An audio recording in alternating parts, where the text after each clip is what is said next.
നമസ്കാരം. കുന്നംകുളം കസ്റ്റഡി മർദ്ദനത്തിന് ശേഷം സമാന രീതിയിലുള്ള നിരവധി സംഭവങ്ങളാണ് പോലീസിനെതിരെ ഉയർന്നു വരുന്നത്. അക്കൂട്ടത്തിൽ ഇന്നലെ ഒരു സ്ത്രീ ഉന്നയിച്ച പരാതി കാണാനിടയായി. എറണാകുളം നോർത്ത് CI ആയിരുന്ന പ്രതാപ് ചന്ദ്രൻ. ഈ പ്രതാപ് ചന്ദ്രൻ ഗർഭിണിയായ തന്നെ മർദ്ദിച്ചെന്നും മർദ്ദിക്കുന്ന സമയത്ത് കൈക്കുഞ്ഞ് തന്റെ കയ്യിലുണ്ടായിരുന്നുവെന്നുമാണ് ഷൈമോൾ എന്ന ആ യുവതി മാധ്യമങ്ങൾക്ക് മുന്നിൽ വെളിപ്പെടുത്തിയത്. ഓൺലൈൻ ഫുഡ് ഡെലിവറി ജീവനക്കാരനായ തന്നെ പ്രതാപ് ചന്ദ്രൻ മർദ്ദിച്ചു എന്നാരോപിച്ച 2 കൊല്ലം മുൻപ് കാക്കനാട് സ്വദേശിയായ റിനീഷും രംഗത്ത് വന്നിരുന്നു. ഇന്നയാൾ അരൂർ CI ആണ്. ഈ പ്രതാപ് ചന്ദ്രൻ തിരുവനന്തപുരം ജില്ലയിലെ ആര്യനാട് SI ആയിരിക്കുമ്പോഴുള്ള സംഭവമാണിത്. പ്രദേശവാസികളും ബന്ധുക്കളുമായി കുറച്ച് കുട്ടികൾ തമ്മിലുള്ള പ്രശ്നം. യഥാർത്ഥ പരാതിയിൽ നടപടിയെടുക്കാതെ പ്രതാപ് ചന്ദ്രൻ എതിർകക്ഷിക്ക് വേണ്ടി വഴിവിട്ട് ചെയ്തൊരു ക്രൂരതയാണിത്. പ്രായപൂർത്തിയാകാത്ത 3 കുട്ടികളും 18നും 19നും ഇടയ്ക്ക് പ്രായമുള്ള 3 പേരുമാണ് ഈ സംഭവത്തിൽ പ്രതിസ്ഥാനത്തുണ്ടായിരുന്നത്.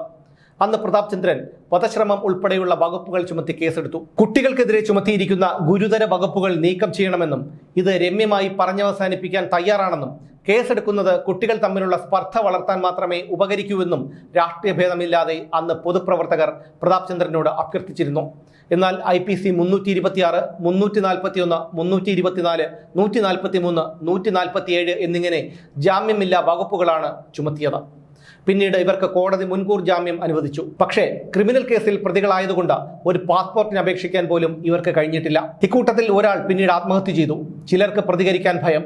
അന്നത്തെ സംഭവത്തിൽ ഉൾപ്പെട്ട സിദ്ധാർത്ഥ് പറയുന്നു അന്ന് നടന്നത്. നമസ്കാരം. കുന്നംകുളം പോലീസ് സ്റ്റേഷനിലെ കസ്റ്റഡി മർദ്ദനം പുറത്തു വന്നതിന് ശേഷം നിരവധി പരാതികളാണ് പോലീസിനെതിരെ പൊതുജനങ്ങൾ ഉയർത്തിക്കൊണ്ടിരിക്കുന്നത്. എറണാകുളം നോർത്ത് CI ആയിരുന്ന പ്രതാപ് ചന്ദ്രനെതിരെ 2 വർഷം മുൻപ് റിനീഷ് എന്നൊരു യുവാവ് പരാതിയുമായി രംഗത്ത് വന്നിരുന്നു. അതിനുശേഷം ഇന്ന് ഗർഭിണിയായ തന്നെ മർദ്ദിച്ചു എന്നാരോപിച്ചുകൊണ്ട് മറ്റൊരു സ്ത്രീയും രംഗത്ത് വന്നിരുന്നു. തിരുവനന്തപുരം ജില്ലയിലെ ആര്യനാട് പോലീസ് സ്റ്റേഷനിൽ SI ആയിരുന്ന പ്രതാപ് ചന്ദ്രൻ കാണിച്ച ഒരു ക്രൂരതയാണ് ഈ വാർത്തയിലൂടെ ഞാൻ നിങ്ങൾക്ക് മുന്നിൽ എത്തിക്കുന്നത്. 2018 സംഭവം. ആര്യനാട് പോലീസ് സ്റ്റേഷൻ അതിർത്തിയിൽപ്പെട്ട മലേടി എന്ന സ്ഥലത്ത് നടന്ന ഒരു വാക്കുതർക്കവുമായി, കൗമാരപ്രായക്കാരായ ചില കുട്ടികൾ തമ്മിലുള്ള ഒരു വാക്കുതർക്കവുമായി ബന്ധപ്പെട്ട് പ്രതാപ് ചന്ദ്രൻ ചെയ്ത ഒരു ക്രൂരത കുറേ കുട്ടികളുടെ ജീവിതം എങ്ങനെ തകർത്തു എന്നതാണ് ഞാൻ നിങ്ങളുടെ മുന്നിൽ എത്തിക്കുന്നത്. ഇന്ന് നമ്മളോടൊപ്പമുള്ളത് സിദ്ധാർത്ഥാണ്, ഈ കേസിലെ ഒരു പ്രതിയായ സിദ്ധാർത്ഥ്. എന്താണ് അന്ന് നടന്നത്? അന്ന് നമ്മൾ പയ്യന്മാരെല്ലാവരും കൂടെ ഇവിടെ കളിച്ചുകൊണ്ടിരുന്നപ്പം ചെറിയൊരു വാക്ക് തർക്കമായി. പിന്നെ കൂടെ നിന്ന ഒരാൾ പറഞ്ഞ് നിങ്ങൾ കൊണ്ടുപോയി കേസ് കൊടു. ഞാനും അമ്മയും കൂടെ രാത്രി പോവുകയാണ് ആര്യനാട് സ്റ്റേഷനിൽ പോവുകയാണ്. അപ്പം പുള്ളി പ്രതാപചന്ദ്രൻ ഇല്ലായിരുന്നു, CI അഡീഷണൽ CI ഉണ്ട്, ഇത് SI ഉണ്ടായിരുന്നു. SI നമ്മൾ പരാതി കൊടുത്തു. എന്നിട്ട് നമ്മളൊരു ഫോട്ടോ പോലും എടുത്തില്ല. എന്നിട്ട് കുറച്ച് കഴിഞ്ഞ് നമ്മൾ പുറത്തോട്ടൊക്കെ പോയിട്ട് കുറച്ച് എന്തായെന്ന് അറിയാൻ വേണ്ടിയിട്ട് പോയപ്പം നമ്മൾ പരാതി കൊടുത്തിട്ടില്ലെന്നാണ് പറഞ്ഞത്. ആ പരാതി അവരെടുത്ത് മാറ്റി. പിന്നെ നമ്മൾ വഴക്കുണ്ടാക്കിയെന്ന് പറഞ്ഞ് ആ പയ്യൻ്റെ വീട്ടിൽ നിന്ന് പരാതി എടുത്തപ്പോൾ അത് അവരെടുത്തു. പിന്നെ പിറ്റേന്ന് വീട്ടിൽ വന്നു, സ്റ്റേഷനിൽ ഹാജരാവണമെന്ന് പറഞ്ഞു. പിന്നെ ഞാൻ ഒരു ദിവസം വീട്ടിലില്ലായിരുന്നു. വീട്ടിലില്ലാതിരുന്നപ്പോൾ അമ്മയുടെ അച്ഛൻ വീടിൻ്റെ മുന്നിലുണ്ടായിരുന്നു. അച്ഛൻ്റെ അടുത്ത് വന്ന് പറഞ്ഞു, ജീപ്പ് കൊണ്ട് നിർത്തിയിട്ട് 2 ഡ്രൈവറും ഒരു പോലീസുകാരനും ഈ പ്രതാപചന്ദ്രനും ഉണ്ടായിരുന്നു. ഇറങ്ങി ചാടി കുതിച്ച് വന്നിട്ട് പറഞ്ഞ് ഇങ്ങനെ മക്കളുണ്ടാക്കണമെങ്കിൽ മര്യാദയ്ക്ക് ഉണ്ടാക്കണം എന്ന് പറഞ്ഞിട്ടാണ് പുള്ളിക്കാരൻ പോയത്. അപ്പം ഞാൻ ഇവിടെ ഇല്ലായിരുന്നു. അമ്മയാണ് വന്നിട്ട് എൻ്റെ അടുത്ത് കാര്യം പറഞ്ഞത്. പിന്നെ അതിനുശേഷം ജാമ്യം കിട്ടി സ്റ്റേഷനിൽ പോയപ്പോഴാണെങ്കിൽ എന്നെ ഒരുപാട് അതിനുശേഷം ഒളിവിൽ പോയി. ഞാൻ 1 മാസത്തോളം കിടന്നു. 1 മാസം 48 ദിവസം മാറി നിന്നിട്ടാണ് എനിക്ക് ജാമ്യം കിട്ടിയത്. അതായത് ബന്ധുക്കളും അയൽവാസികളുമായ കൗമാരപ്രായക്കാർ തമ്മിലുള്ള ഒരു ചെറിയ പ്രശ്നം, അത് സാധാരണ അത് പറഞ്ഞു തീർക്കേണ്ട ഒരു വിഷയമായിരുന്നു. ആ വിഷയത്തിൽ 3 പ്രായപൂർത്തിയാവാത്ത കുട്ടികളും 3 പ്രായപൂർത്തിയായ, അതായത് 18 വയസ്സിനും 20 വയസ്സിനും ഇടയ്ക്കുള്ള 3 പേരുമാണ് ഉണ്ടായിരുന്നത്. ഇവർക്കെതിരെ വധശ്രമം ഉൾപ്പെടെ 10ഓളം വകുപ്പുകൾ ചുമത്തിയാണ് അന്ന് SI ആയിരുന്ന പ്രതാപ് ചന്ദ്രൻ കേസെടുത്തത്. രാഷ്ട്രീയ ഭേദമന്യേ എല്ലാ രാഷ്ട്രീയ നേതാക്കളും പൊതുപ്രവർത്തകരും ഈ CIയോട് ആവശ്യപ്പെട്ടു, ഈ കുട്ടികളോട് ഈ ക്രൂരത കാണിക്കരുത്, ഇത് കുട്ടികൾ തമ്മിലുള്ള ഒരു വിഷയമാണ്, ഇത് നമുക്ക് പറഞ്ഞു തീർക്കാം എന്ന് പറഞ്ഞിട്ട് പോലും ഈ CI പ്രതാപ് ചന്ദ്രൻ അതിന് വഴങ്ങാതെ ഇവർക്കെതിരെ വീണ്ടും നടപടികളുമായി മുന്നോട്ട് പോവുകയാണ് ചെയ്തത്.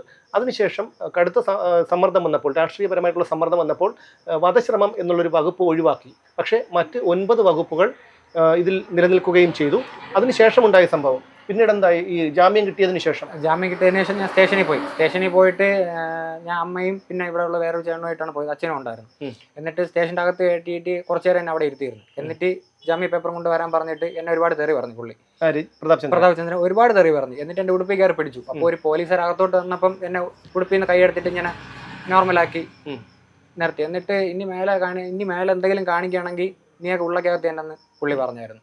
പിന്നെ നമ്മുടെ ഈ 6 പേരുടെ അമ്മമാരെ വിളിച്ചിട്ട് അമ്മയുടെ അടുത്ത് എൻ്റെ കുറേ കുറ്റങ്ങളും, അമ്മയെ ഒരുപാട് നാണം കെടുത്തി. പുള്ളിക്കാരൻ. ബാക്കി ആർക്കും കുഴപ്പമില്ല, പക്ഷേ എൻ്റെ അടുത്ത് ഞാൻ എന്തോ ചെയ്തതുപോലെയാണ് എൻ്റെ അടുത്ത് പെരുമാറിയത്. ഈ കേസിൽ SI പ്രതാപചന്ദ്രന് താല്പര്യം തോന്നാനുള്ളൊരു കാരണം കൂടി പറയാം.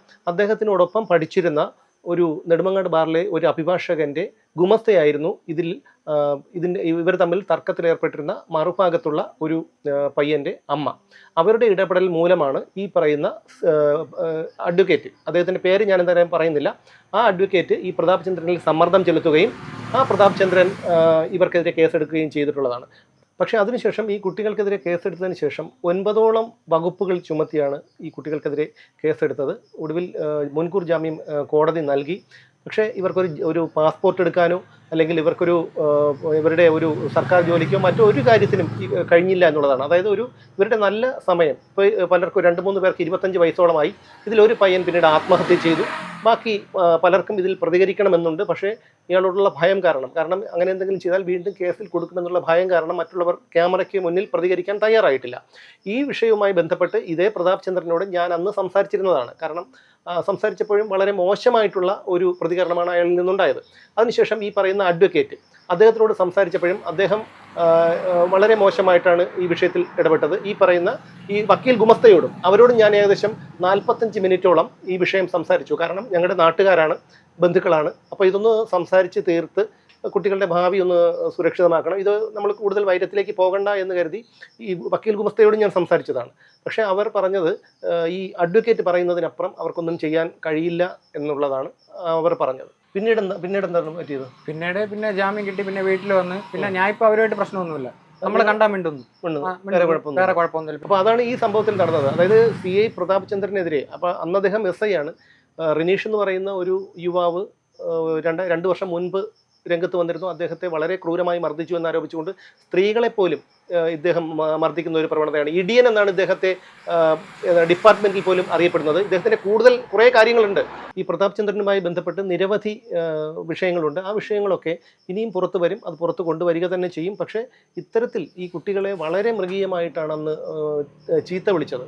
അതായത് ഒരു 18-19 വയസ്സായ കുട്ടികളെ വളരെ മൃഗീയമായി ചീത്ത വിളിക്കുകയും അവരെ മർദ്ദിക്കാൻ ഒരുങ്ങുകയും ഒക്കെ ചെയ്തത്. പക്ഷേ ജാമ്യം കിട്ടാതെയാണ് ഈ കുട്ടികൾ അവിടെ കിട്ടിയിരുന്നെങ്കിൽ അയാൾ നല്ല രീതിയിൽ മർദ്ദിക്കുമായിരുന്നു എന്നുള്ള കാര്യം ഉറപ്പാണ്. അത് അയാളുടെ സുഹൃത്തായ ഈ അഡ്വക്കേറ്റിന് വേണ്ടിയിട്ടാണ് അയാൾ ഇത് ചെയ്തത് എന്നുള്ള കാര്യവും സ്പഷ്ടമാണ്. ഈ പ്രദേശത്തെ എല്ലാ രാഷ്ട്രീയ പാർട്ടി നേതാക്കളും ഈ വിഷയത്തിൽ ഇടപെട്ട് പരിഹാരത്തിന് ശ്രമിച്ചിരുന്നു. പക്ഷേ അതിനൊന്നും വഴങ്ങാൻ ഈ പ്രതാപചന്ദ്രൻ തയ്യാറായില്ല. അതുകൊണ്ട് ഇത്രയും കുട്ടികളുടെ ഭാവിയാണ് ഒരു പരിധിവരെ ഇല്ലാതായത് എന്ന് വേണമെങ്കിൽ പറയാം. എന്തായാലും ഈ പ്രതാപചന്ദ്രനെ പോലെയും ശശീന്ദ്രനെ പോലെയും നുഹ്മാനെ പോലെയും സമ്പത്തിനെ പോലെയുമുള്ള കാട്ടാളന്മാർ ഇനിയും കാക്കിയിട്ട് ഡിപ്പാർട്ട്മെന്റിൽ തുടരുന്നത് ഡിപ്പാർട്ട്മെന്റിന് അപമാനവും പൊതുജനങ്ങൾക്ക് ഭീഷണിയുമാണ്. പ്രതാപചന്ദ്രന്റെ കൂടുതൽ വിവരങ്ങൾ ഇനിയും പുറത്തു വരാനിരിക്കുന്നതേയുള്ളൂ. അത് പുറത്തു വരിക തന്നെ ചെയ്യും.